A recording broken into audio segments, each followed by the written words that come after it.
When was the last time you treated yourself with the same kindness you give to a dear friend? Many of us pour love into others so effortlessly. We lift them up, offer comforting words, and remind them they're worthy. But when it comes to ourselves, silence, or worse, criticism, judgment, doubt. Imagine a great tree standing tall through every storm. It doesn't grow strong by neglecting its roots. It thrives because it's nourished by the sun, the rain, the rich soil beneath. In the same way, self-love isn't a luxury or an indulgence. It's the nourishment we need to stand strong in life. In today's video, we'll explore how to cultivate true self-love and compassion, beginning with one of the most powerful yet underused tools, our own words. We'll uncover how simply saying, "I love you," to yourself can transform how you see yourself. Then we'll look deeper at the difference between selfishness and self-care, because caring for yourself isn't selfish. And finally, I'll share simple yet powerful practices you can start using today to strengthen your relationship with yourself. So take a deep breath. This journey is yours. Let's walk it together. How often do you say, "I love you"? Not to a partner, a child, or a friend, but to yourself. For many of us, that thought feels foreign, maybe even uncomfortable. We're so used to looking outward for love, for approval, for a sign that we are worthy. But what if the person who needed to hear those words most was you? As children, love came naturally. We spoke to ourselves with kindness. We played. We dreamed. We believed we were special. But somewhere along the way, that voice of self-love grew quieter, replaced by self-doubt, comparison, and the idea that love had to be earned. Words shape the way we see ourselves. If you repeat something often enough, whether it's self-criticism or self-kindness, it starts to feel like the truth. Saying "I love you" to yourself might feel unnatural at first. It might even feel silly.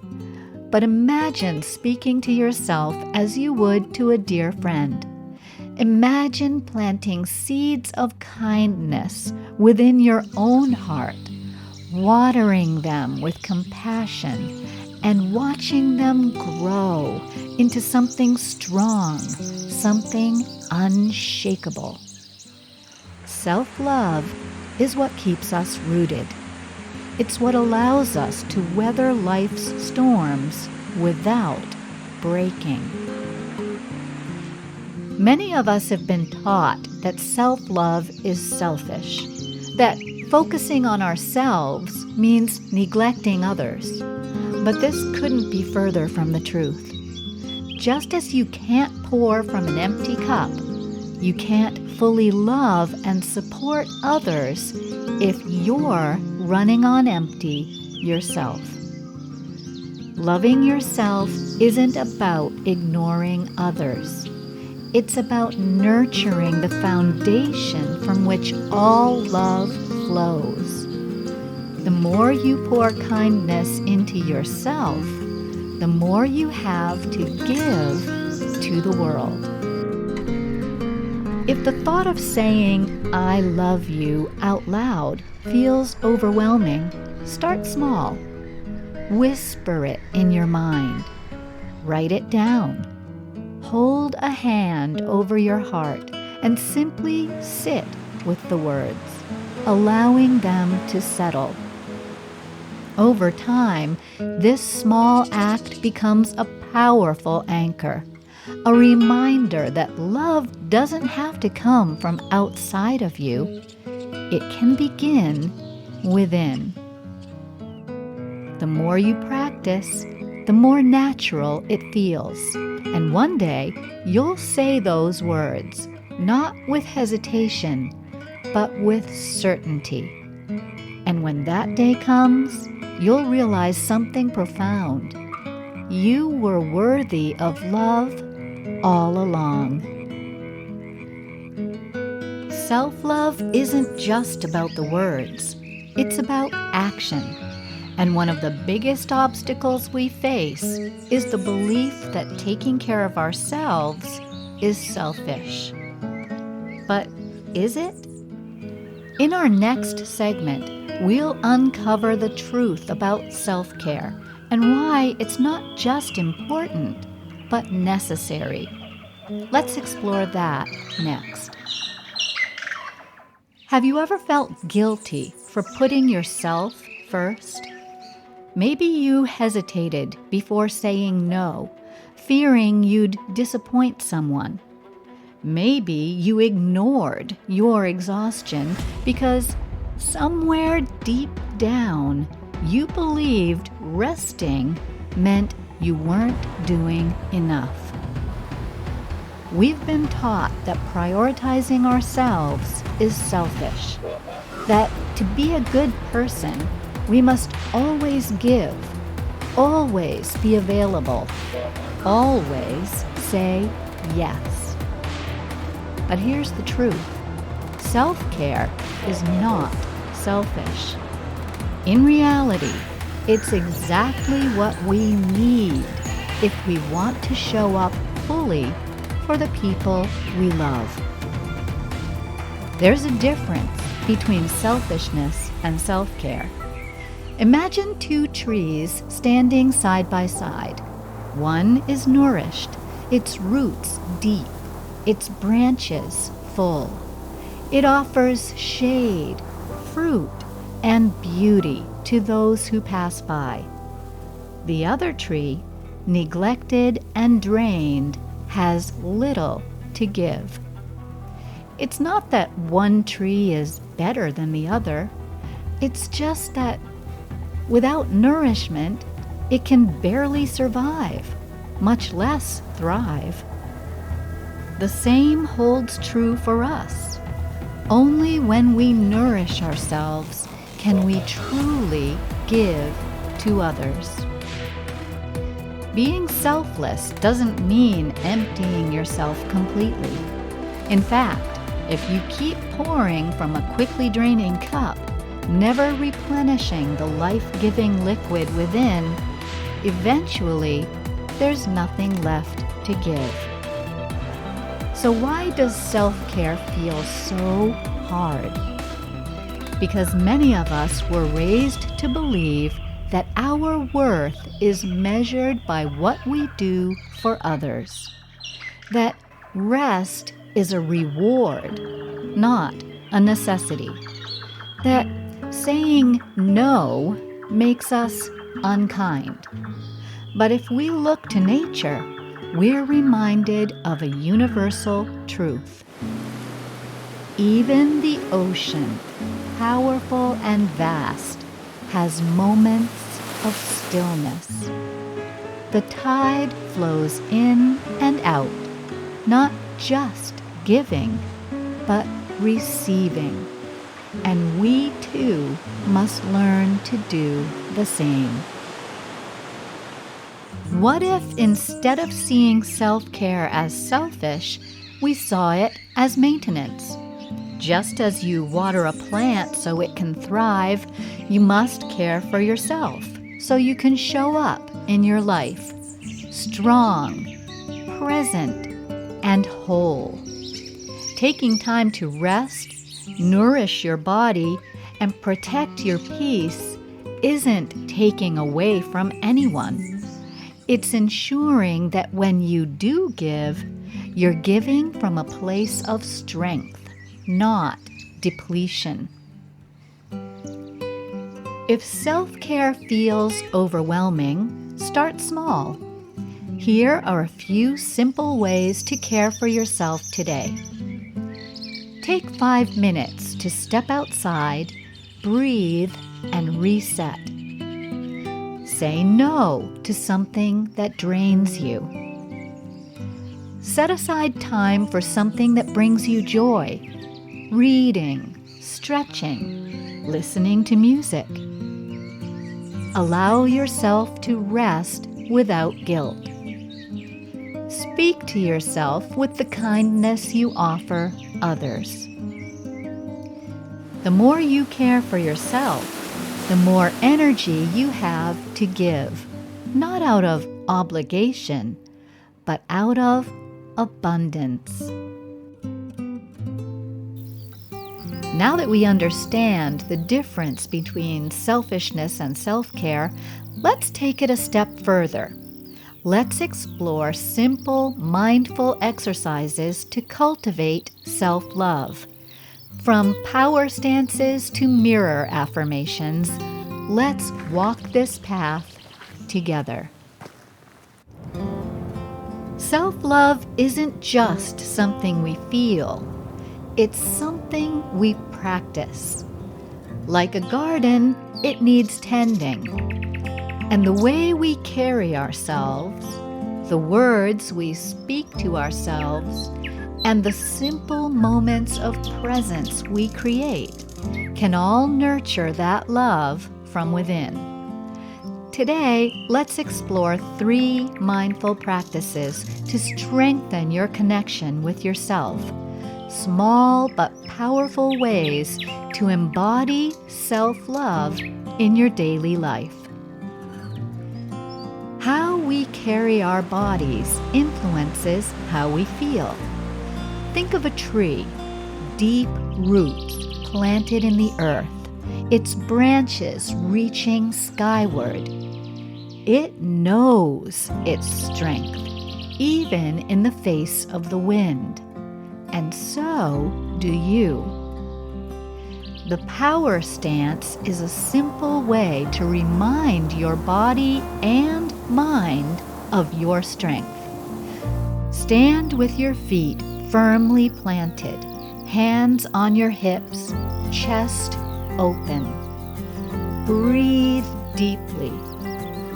Hold this stance for 2 minutes.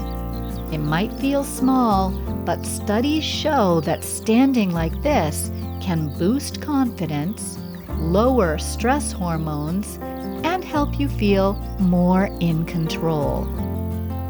This is your space, your moment, your power. When was the last time you looked in the mirror? Not to check your hair, not to judge yourself, but simply to see you. To meet yourself with kindness instead of critique. Our words shape us, and speaking love into your reflection is one of the most powerful ways to shift how you see yourself. Start simple, just one phrase. Say it softly, say it firmly, say it even if you don't believe it yet. I love you. I am enough. I deserve kindness. At first, it might feel uncomfortable, but just like planting a seed, the more you repeat it, the deeper it takes root. Over time, these words will become part of you. Sometimes words aren't even necessary. Sometimes self-love is as simple as a touch, a reminder that you are here. You are safe. You are enough. Try it now. Place your hand over your heart. Close your eyes. Take a deep breath. Notice the warmth beneath your palm, the steady rhythm that has carried you through every moment of your life. This is you, alive, whole, worthy. In moments of doubt, stress, or loneliness, return to this small act of self-love. It's always here for you. Self-love isn't a single moment. It's a practice. It's in the way we stand, the way we speak to ourselves, the way we pause to acknowledge our own presence. Tonight, as the world quiets and the day fades into night, take a moment just for you. Stand in front of a mirror. Place a hand over your heart and whisper the words, "I love you." It might feel unfamiliar at first. It might even stir emotions you weren't expecting. That's okay. This is part of the journey. Self-love isn't about perfection. It's about presence, about showing up for yourself again and again until love becomes the language you speak to your own soul. I'd love to hear from you. What's one small act of self-care you can give yourself today? Maybe it's 5 minutes of quiet. Maybe it's a deep breath, a walk in nature, or simply speaking one kind word to yourself. Self-love isn't a destination. It's not something to earn or achieve. It's a practice, a quiet devotion to yourself, woven into the small moments of each day. There will be days when self-love feels easy, like sunlight on your skin. And there will be days when it feels impossible, when doubt whispers louder than kindness. But even then, especially then, I hope you remember this. You are worthy. You are enough. You are deserving of love exactly as you are. In our next video, we'll take this practice even deeper, exploring how to align your life with your values and purpose. So self-love isn't just something you practice, but something you live. Thank you for sharing this space with me today. I can't wait to see how you continue to nurture self-love and compassion in your life. I'll see you soon.